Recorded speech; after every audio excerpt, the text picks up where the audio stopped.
Oh, hello. I was practicing for an upcoming show that I'm participating in. Now, I know a lot of you wonder what is going on in people's minds. Well, it is revealed that little voices in our heads called emotions show what's going on in our minds via control console.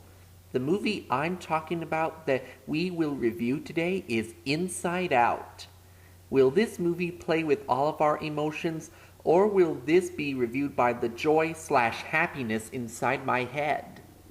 Finding out now.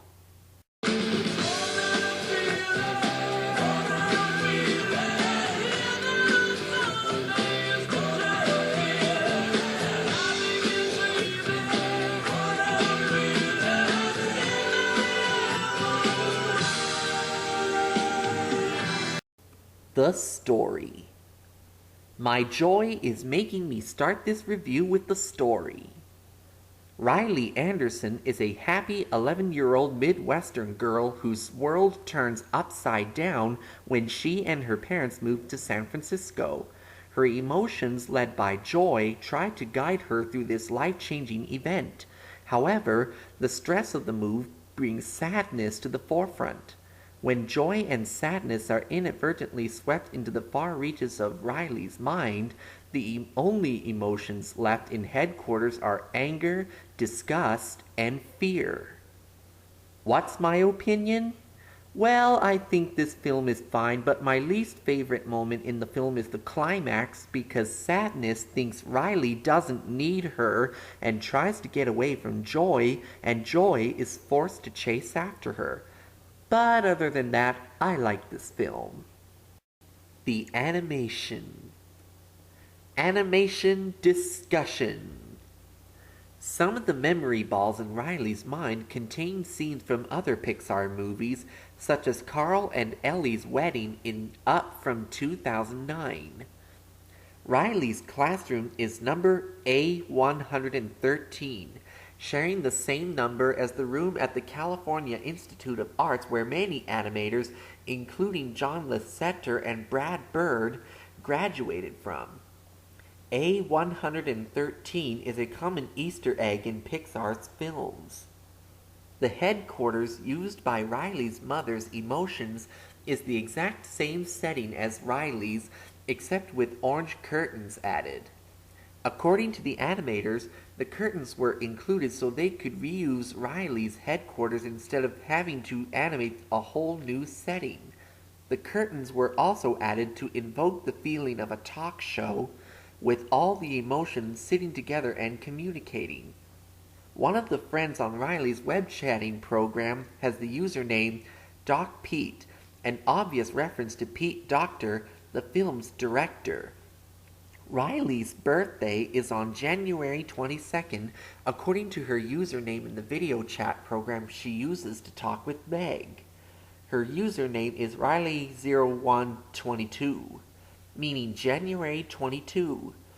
She also shares a birthday with Ellie Docter, daughter of director Pete Docter, and whom the character of Riley is based off of. Bing Bong's cat tail is similar to the Cheshire Cat from Alice in Wonderland from 1951.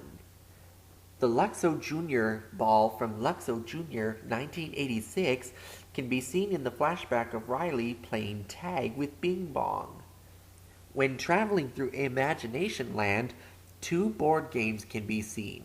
One is that of a clownfish named Find Me, a reference to Pixar movie Finding Nemo, and another game named Dinosaur World is a nod to Pixar movie The Good Dinosaur, released in November 2015. When joy and sadness go to Dream Production Studios, the gate they go through is a reference to the famous Paramount Studios gate. It is standard now for major studio animated features to have certain parts to be localized and adjusted based on the region the movie is played in. In the North American release of the film, Riley's father's emotions are watching hockey during the dinner sequence. For the international release of the film, they are watching football or soccer. A recurring motive in the film is Riley's disliking of broccoli. In the Japanese release of the film, the broccoli is replaced with green peppers as they are more unpopular with Japanese children as opposed to broccoli. In the Hebrew version, when Bing Bong points to the letters of the danger sign outside of abstract thought, he reads and points to the letters from right to left, since Hebrew is written and spelled this way. Commenting on the unique character design, Pete Docter has said, "The characters are created with this energy because we are trying to represent what emotions would look like. They are made up of particles that actually move. Instead of skin and solid, it is a massive collection of energy." The bubbly texture of the emotions was originally supposed to be just on Joy, but then due to the difficulty of animating this unique design, after 8 months, the animators decided to scrap it altogether because it became unaffordable. Unlike the other emotions, whose sex was picked right away, early concept art depicted Disgust as a male character. It was only chosen for Disgust to be female when Mindy Kaling was cast for the role. The characters originally wanted to have 27 emotions in the film, but dropped it down to 5 to make it less complicated. The film featured about 45 animators, about half as many as previous Pixar films. This is Pixar's 6th film to use both computer animation and traditional animation, as seen during the tunnel of abstract thought that Joy, Sadness, and Bing Bong go through after Monsters Incorporated, The Incredibles, WALL-E, Brave, and Monsters University. The characters. All of my emotions are discussing the characters with me. First, there's Joy, who is the lighthearted and optimistic leader of the emotions inside Riley's mind. Her goal has always been to make sure Riley stays joyful all the time.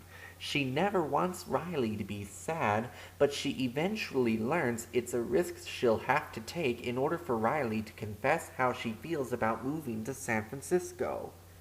Unlike the other characters, Joy doesn't have a shadow due to her bright personality. And then there's Sadness, who is the gloomy and whiny emotion. She reminds me of Eeyore from Winnie the Pooh because both are gloomy all the time.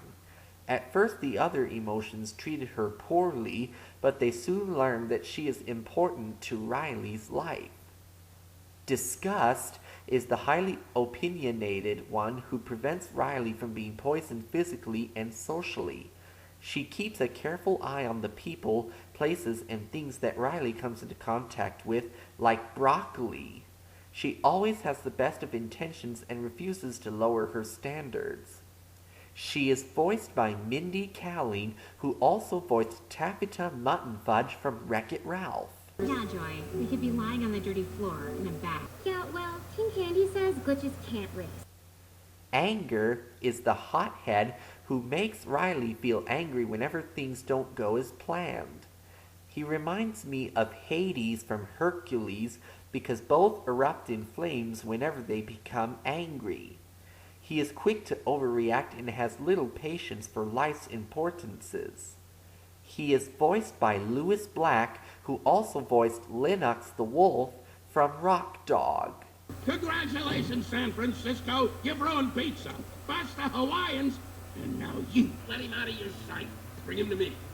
We get him, we get Snow Mountain. Fear is the self-declared coward who appears to be unsure of himself.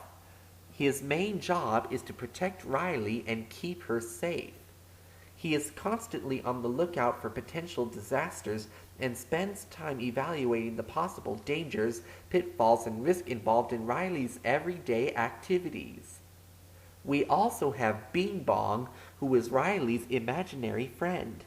He is part cat and part elephant and has cotton candy on his body. Riley created him during his childhood, but as she grew older, she stopped playing with him, leaving him out of a job and a bit lonely. The writers considered up to 27 different emotions, but settled on 5 to make it less complicated. Some of the major emotions that ended up being cut included surprise, pride, and trust. The distinct personalities of the different emotions were inspired by the dwarfs in Snow White and the Seven Dwarfs from 1937. According to director Pete Docter, each emotion is based on a shape. Joy is based on a star, sadness is a teardrop, anger is a fire brick, fear is a raw nerve, and disgust is broccoli. He noted that he likes broccoli very much, however. Every emotion except anger has matching eye and hair color. Anger doesn't have hair, while every emotion except joy has matching skin and high/hair color. Bill Hader, who plays Fear, is the only voice actor from the 5 emotions who has previously done voice work for Pixar. He voiced a referee and the Slug in Monsters University. In early development, Fear was to tag along with Joy, but they changed it to Sadness because it would make more sense. In early development, Disgust was originally a boy and ugly as well. The film's director, Pete Docter, provided the voice of Riley's dad's anger. The 3 female emotions, joy, sadness, and disgust, all appear as their female selves when inside Dad, except that they all have bushy mustaches like their male counterparts do. Louis Black was the studio's first and only choice to play Anger. The producers were so impressed with Louis Black's performance as Anger during the film that they decided to incorporate elements of his stand-up routines into the film. For example, Anger is often seen reading a newspaper, a reference to his stand-up where he will mention looking at a newspaper and reacting unfavorably to the news on it. Anger's outfit of a red tie and a dress shirt is a reference to his stand-up as well, where he will often wear a red tie and a dress shirt with a black sports jacket. If I had a list of my top 5 favorite Pixar films, Inside Out would be number 5, while Toy Story will be number 1. Here are my comments about this film. It received an 8-minute standing ovation at its world premiere at the Cannes Film Festival.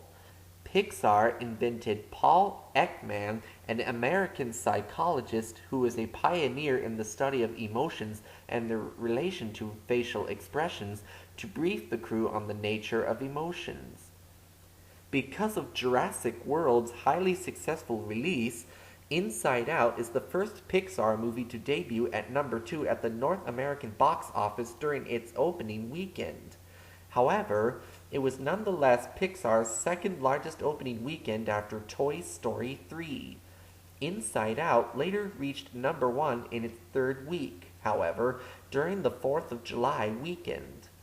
As of summer 2015, it holds the distinction of owning the largest opening weekend gross without taking the number 1 spot on the box office charts.